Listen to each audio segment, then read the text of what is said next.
So if I assume e to the power x minus 1, and the aim is to remove it from square root. Yes, sir. So as a t square.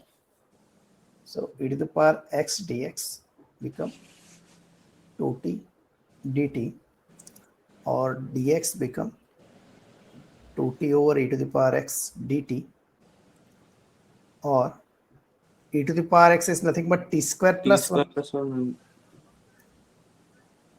Achha. dt. Yes, sir. So this thing become integral 1 over t e to the root a to the power x, and dx become 2t and t square plus 1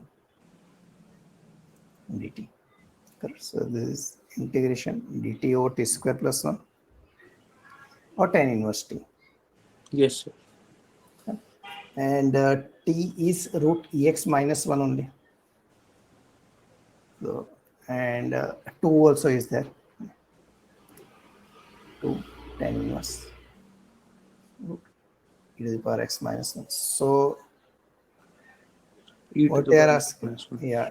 So tan inverse fx, and fx is root ex minus 1, and we want a range of this. So we need range of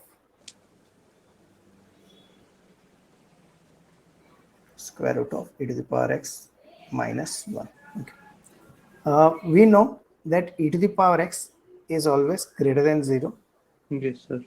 right? All the way up to infinity. Yes, sir. And if I subtract 1, that is, I can subtract 1 from here also, this remain infinity only. Now if you take square root, you cannot take square root of any number lying between minus 1 and 0. Yes, So sir. obviously my negative 1 will not 0 come. to infinity. We again come back to this 0 to 1. Okay. Is 0 possible? Yeah, No, sir. 0. Huh? No, sir. 0 is not possible. 0 is not possible. Okay.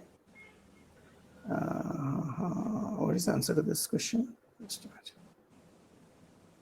A. Okay. Yeah. 0 is not possible.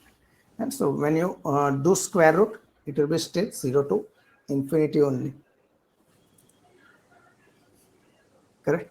Yes, sir. If you do square root, it will be still 0 to infinity. So that is the range. Huh? Yes, sir.